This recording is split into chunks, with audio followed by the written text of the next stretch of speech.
I'm Marissa Norcross. And I'm Dave Freund, and this is The Next Page. Hey, Marissa. Hey, how's it going? It's going quite well. Still enjoying this Christmas holiday season. It's right around the corner. Mm-hmm. Yes, it is. We can taste it in the cookies. We can smell it in the balsam fir. There's this one spot in our building, I don't know if you noticed, Yes. in between that entranceway where they're drying out those wreaths. Yes. It smells so good. So good. I've noticed that too. Yeah, so everybody needs to rush into the MACNY building there and just inhale in between the two doors there as you enter the building because it Yeah. smells amazing. Yep, smells like Christmas. I'd love to be able to get that into my office, but that's not good. Unless I put 2 wreaths in and turn the heat up to about 90. So how are things going at the Norcross house? They're good. As most of you probably can tell by my voice, I'm a little under the weather. You have a cold. I do, which is so rare for me. That's normally your thing. Yes. And you know what? I'm going to knock on my table here. Knock on wood. I have not had a cold since last spring. Ugh, I'll knock too.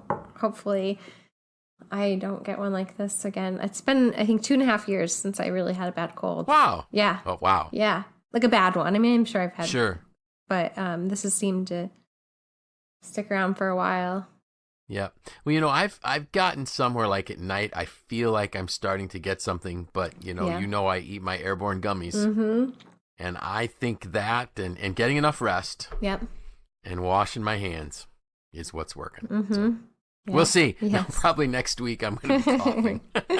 I hope not. But so today we're going to talk about a something that I really think is a leadership issue that I believe a lot of leaders suffer from, that I've suffered from. And my post that went out this morning said, "Do you have a decision bias?" And let me give a little bit of an explanation for that one. So,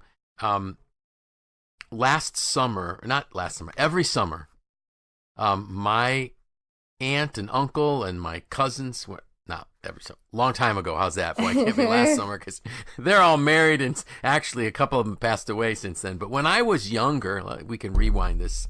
When I was younger, my aunt and uncle and cousins would come. My parents had a camp on Otisco Lake. And the one thing that made me so crazy was we would sit around all morning talking about what we should do. And I'm like, let's just go do something. Nobody would make a decision. Drove me nuts. I'm familiar with that, yes. Yeah, because I'm thinking summer's short. We don't have that many days. Let's No. meet at the crack of dawn. I wanted to be out with a fishing pole or in a boat or water skiing or doing something, but not sitting around wondering. Mm-hmm.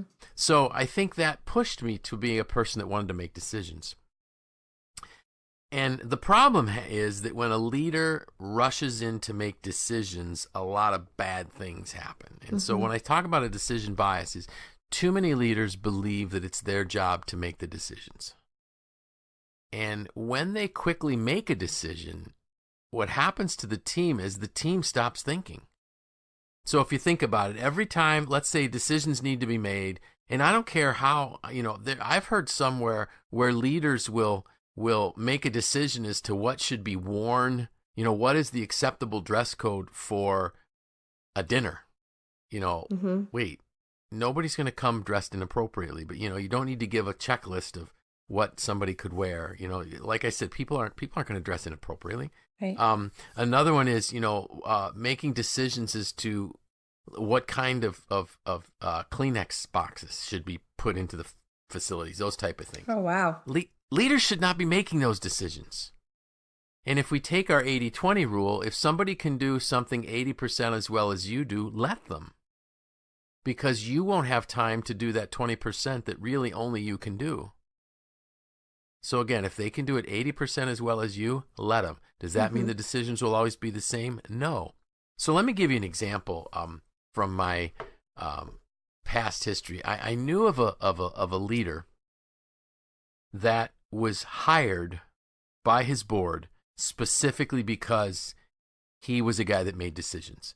He challenged the status quo. He was not going to accept mediocrity, and he specifically was chosen because of his ability to rush in, assess a situation, and make a decision. And I know one situation where he saved the organization, significant amounts of money because he was looking at drawings for a building project, and he saw something in the drawings that not even the architects caught. Wow. There was literally, it would have been a pipe going across the hallway type of thing. Oh, man. So he was an extremely capable guy. The problem was that over time, the very skill set that he had to be the choice for that position was his downfall, because what he lost was his team. Mm-hmm. The board still liked him because he kept making decisions. But all of a sudden, probably 5 or 6 years into his tenure, did the board begin to realize that he had lost the staff. And it ended up being his undoing, and they ended up buying out a contract that was signed with him just to get him out of the way and bring somebody else in. So, you kind of wonder, well, what does it mean to lose your staff? And as I was looking at this, I started thinking, well, if you're the person that makes all the decisions, your best people won't stay because they want to grow. Mm-hmm. And the only thing worse than that is, because at least they move on to another opportunity. Worse than that are those people that could be great contributors and they stay but check out. So you're paying them, but they're not thinking. Yeah. And I worry whenever I see leaders do this, because typically they don't see it and they aren't willing to see it. Mm-hmm. So one of my struggles is, so then how do you help this person? How do you help a person who clearly doesn't get where they are? And I was reminded of Marshall Goldsmith's book, where he says, what got you here won't get you there. And you got to realize that you are continually needing to reassess your leadership abilities and your toolkit to see where you are. And one of the things that Marshall Goldsmith always says is, well, before he takes on a coaching project with somebody, he goes in and he interviews everybody that interacts with the person. He will literally interview the spouse and even sometimes children. Wow. Of the leader he's working with. That's interesting. Isn't that amazing? Yes. So he's digging that deep to find out what really is it that this person may be struggling with or blind to. Mm-hmm. And the other neat thing about Marshall Goldsmith is that you don't pay him until he's done. Wow. So once, he goes in, he assesses the situation, he determines with you what it is you want to work on. And if he can't help you make that change, you don't pay him. Wow. But if you do make the change, sometimes that payment could be 6 figures. Mm-hmm. And he doesn't take long. He talks about in his book, What Got You Here Won't Get You There. If I'm not mistaken, there was one that was like a few weeks and the person got it. Really? Yeah, but in it, because this person clearly wanted to make the change. So then you get to a point where I struggled with when I started doing executive coaching was, you got to be very selective as to who you pick to work with. Of course. Because you only want to work with somebody that really wants to make a change. Mm-hmm. So those 360s, those abilities for people to give anonymous feedback are critical for any leader. Because without it, you're blind. Yeah. And there was an old proverb that I remember hearing when I was young. There is none so blind as he who will not see, which is frightening. So I'm going to put you on the spot, as I always do, because I know you've been around a lot of different organizations and things like that. For someone your age, you've got a wealth of experience. What types of behaviors have you seen in people that might be similar to having a decision bias? Like micromanaging or trying to control all the situations. And yes, almost in a way that's like, well, why do you even need anyone else? Right. Because that's how it can come off to the rest of the team as well. If you've already made up your mind, then why are we all here? Right. Why are we wasting time? Mm-hmm. Tell us what you want us to do and we'll go do it. Right. Which is so unfortunate, because that's no way to to feel when you're working. There's really no way to run an organization because you're missing out on so many other good ideas. I mean, you talked about the 80% rule. If someone can do something 80% as good as you can, then, let them do it. But what if they can do it 120% as good as you can, but you don't know that? Excuse me. Yeah, you're exactly right. I know. So, and this is where I think it's critical for a leader to understand their gifted area and get out of the weeds for the rest of it. There are a few things that I think I can do well. And that's why I'm hired, to do those things. And things that I can only do in a mediocre way, let somebody else do it, because it might be their strength point. Right. I don't need to know what you and I talked about something before we started recording of wanting to do some things with our podcasts, beginning with our next episode. Well, I know things can be done. I don't know how to do them. You and Tim can figure that out. You don't need me to muddy the waters, so to speak. If there's people that know how to do it. So yeah, micromanaging is another one. Anything else jump to your mind before I give a couple more ideas? I think just to piggyback on that, we as organizations in general spend a lot of money on hiring and hiring the right people. So I just, trust the people that you've hired and make the right hiring choices, because when you're doing that, then they should be able to contribute in those ways without, just doing what they're told necessarily. Yeah, take a little bit longer in your hiring process. Hire the best and let them do what you've hired them to do. I don't know if I shared this on a podcast. I might have, but I remember when just after when I was at SelfLock, just after we had moved into the building on Brighton Ave, it was around Christmas time, and my son Jeremy, who had helped me do some addition work here at our house about 10 years ago. So this would have been So it would have been a couple years after our addition. So Jeremy, let's just say his hammer, and saw were still warm, so to speak. And he had some time. He was in college and he had Christmas break off, and so we were building a QA lab in part of the building. And my dad wanted to know what we were doing. For some reason, I think he might have been home. Anyway, because they're usually in Florida at Christmas, so I remember bringing him through, and he said, "What are you doing here?" And I said, "We're building a QA lab." And he said, "Why are you doing it?" I said, "Because I know how." And he said, "Isn't there something better that you can do than be building a QA lab?"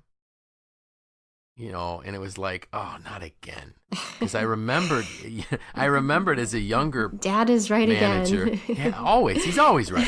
I remember as a younger manager, when I would be doing something, he would say, "Son, you do what you do best, and you hire people to do what they do best. And don't get the two confused." Right. Now, we did get the QA lab built. Did we do it as well as a contractor? No. Did it cost us as much as a contractor? No. But I also don't know, what did I miss in terms of opportunities that could have moved the business forward because I was pretending to be a carpenter for a week. So, yeah, that to me was a lesson that I never thought of in this light, but it really fits into this thing of having a decision bias, thinking that the leader needs to do everything. The two other things that I felt fit into this, I'm pulling out of Liz Wiseman's Multipliers book. And the idea guy, that person, that leader that rushes into the office, has all these ideas. They're sharing ideas like rapid fire with everybody. And the staff really doesn't know, are they just thinking out loud or are they giving us direction? So the idea person, the idea leader is just thinking out loud. They leave the room. The team starts to implement. The problem is the next day there's another idea. So as leaders, we really have to be careful that our team knows what it is we're doing and that we are not coming in and just barking out orders. Because what happens is after it's exhausting for the team if they think you're shifting gears. We've got the idea du jour, And so we better figure out how to do it because, all right, well, tomorrow, what book did she read last night that now we have to implement? Mm-hmm. So that was a problem that I had frequently. Another one is, this was something I really struggled with as well, is the rapid responder. And I remember vividly, like it was yesterday, a day when I was supposedly on vacation. I had a bad cold too, surprisingly. I had just driven out to a camp on Otisco Lake where my family was staying. I no sooner got into the camp, I looked at my phone, and I saw an email about a quality issue at work, and I literally got back in my car and went back to the office. Mm. And I was on vacation. Mm-hmm. They didn't need me. I just thought they did. Yeah. So the problem is that rapid responder is the same type of thing as the leader with the decision bias. The team won't make decisions because they're waiting for the leader to do it. Mm-hmm. They're waiting for the leader to respond. And it's just, I know this isn't much of a Christmassy kind of topic, but there were just enough things, in my conversations with different organizations that said, we need to just have a quick teaching on, please don't fall prey to the decision bias. Mm-hmm. And if you're a leader, and all of us are leaders, we just don't all have staffs. Anybody that influences somebody is a leader, but make sure the people that are around you are giving you the feedback that you need to get. Mm-hmm. Don't just assume they're going to tell you. I mean, what are some other ways other than a 360 to solicit that? How could you make people feel comfortable enough to share with you? Well, I think one of the things would be to just periodically have sit downs with people. Mm-hmm. and say, especially your closest confidant, so to speak, within your organization, how am I doing? One of the things that I do whenever I've had a direct report is, what am I doing that's making your job difficult? Mm-hmm. I would just ask them that. Yeah. We'd have their employee development meeting, and once everything was done and all the documents are signed, so to speak, I would say, and still do, okay, what am I doing that might be making things harder for you? What annoying behavior do I have that makes it uncomfortable? Mm-hmm. I mean, that's a simple one. Mm-hmm. I think it's good within organizations if there's a relationship with people where somebody can say, hey, can I talk to you for a minute? Mm-hmm. I don't know if you noticed this, but, and so those are the type of things, but it's just asking for feedback and then letting people know that you value it. Mm-hmm. And so let's say I've asked you for feedback and you've given me feedback and I'm working on it. Periodically, I need to go back to you and say, hey, Marisa, how am I doing? Right. Am I still on track? Please make sure you let me know if I'm not. Mm-hmm. I think that's the key part. Yeah. Right. Otherwise, it can get forgotten. Right. And the worst thing is when organizations are going well, we fall into the success trap, which can be a killer. Mm-hmm. I just had a coaching session this morning where I asked a leader, I said, they talked about they had such a great year. And I said, do you know why? And they looked kind of puzzled. I said, if you don't know why, you can't repeat it. Right. Exactly. So I guess that would be a tidbit that could be used at this time of year. Mm-hmm. If you had a great year, you better figure out why, mm-hmm. or there's no guarantee you're going to repeat it next year. Mm-hmm. So I think maybe another, just something to sum that up, is there's this topic up. There's a huge difference between leading and directing. Yes. You need to lead, not direct. Now, that doesn't mean that the mm-hmm. team makes all the decisions.